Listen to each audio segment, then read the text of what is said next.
my dad got exasperated, which was very unusual for him. He was a very thoughtful and intelligent man, and he was really an ideal father in terms of being patient with children and educating us about things. And he always used a very advanced vocabulary, and he would always explain things very thoroughly and very patiently. But I had asked for most of the 15-minute trip over to Curtis Wright. I said, "What do you mean, Dad, Martians? I don't get it." And he pulled the car over to the side of the road, and he said, "Martians, son, they're human beings like us, except they're from Mars." And he had, lost his patience. So I said, "Oh, okay, I get it."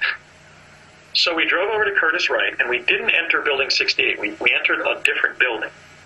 And this building was like an Air Force hangar that had a huge concrete loading dock that we actually walked out onto as we entered this big building. It was like a huge Quonset hut over a concrete loading dock. And I looked over to the right near the edge of the loading dock, and you could see that maybe twice as far beyond that. Maybe the loading dock was about 150 feet of concrete from the door to the edge of the loading dock, and there was maybe another 100 feet of concrete that went out to the tarmac there at Curtis Wright. So it was one of those big Air Force hangars where they put planes. And over on the edge of the stage, or this loading dock-like platform that we were walking across, there was a small silver metallic spaceship. It wasn't circular. It wasn't a flying saucer. It looked teardrop-shaped. It looked basically like a silver flying Z-type car. What is that, a Honda Z? Something like that. Like a flying Camaro or Suzuki or Honda Z-type automobile. In other words, it was an aerodynamically designed spaceship, but it wasn't a flying saucer. It was bilateral, but it looked more like an automobile without tires than a flying saucer. And something that clearly hasn't been depicted very frequently in the UFO literature. And it was just hovering there, and I could hear it going put, put, put, put, put, put, put, put, put, put, put, put, like it was riding on a cushion of air. And we went into an office that was right adjacent to this huge, cavernous aircraft hangar. And there was hardly anything in it. I mean, it was just this big, empty concrete space with this silver ship hanging over there, and there were these big lights that were illuminating the whole hangar. And there was a brief discussion with these three men in a small conference room with just some basic furniture, almost like those little briefing rooms you see the astronauts being briefed in before they then walk across the tarmac and get into the space shuttle or whatever.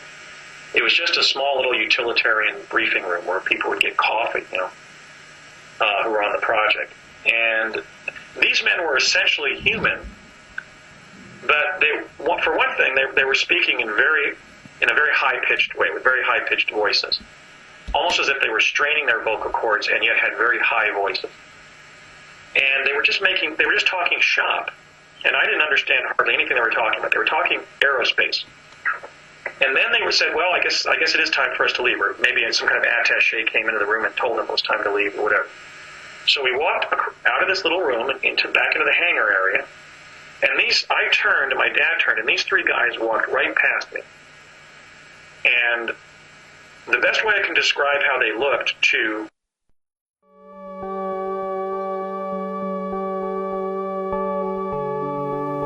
Well, that's it, everybody.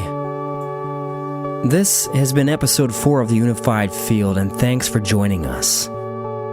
It's been so much fun. Steve Vernon interview. What a guy, eh? It's been great.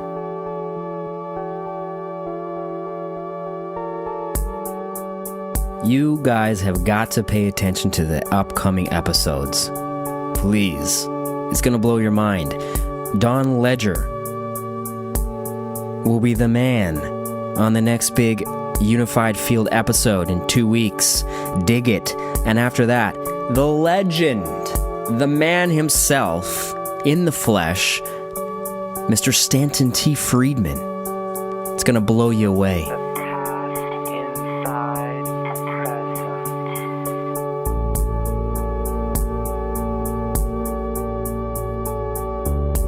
So like I said, I want to thank you all for joining me. It's been a great journey. I can't wait to join you again. It's fantastic.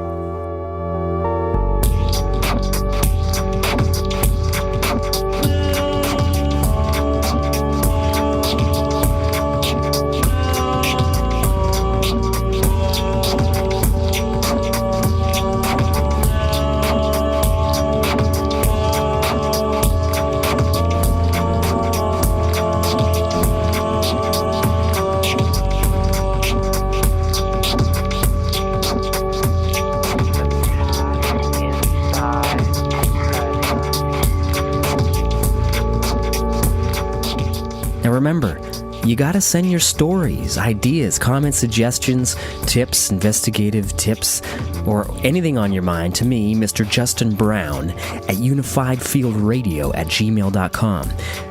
Check out the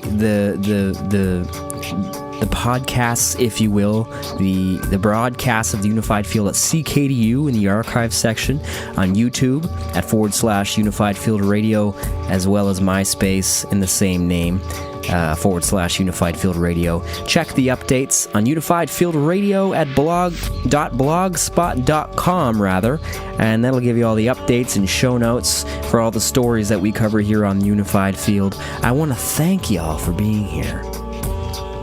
Keep searching for the truth shall set us free.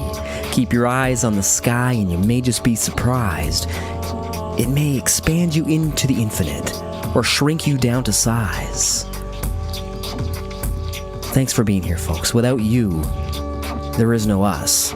I'm your host, Mr. Justin Brown, and it's been another exciting edition of the Unified Field.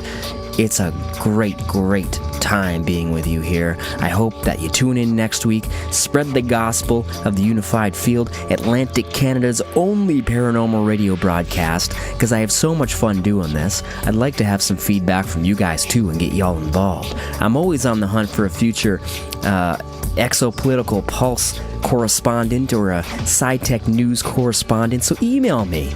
Use the email address. Give me a shout. UnifiedFieldRadio@gmail.com. It's a beautiful night. Thanks for being here. Until next time, keep your eyes on that sky. Good night, everyone.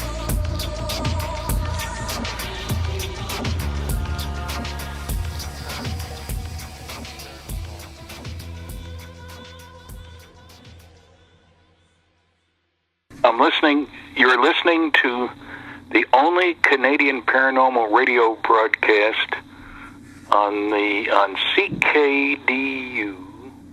Yeah, it's actually Atlantic Canada's only. On Atlantic Canada's, I just couldn't even read my own writing.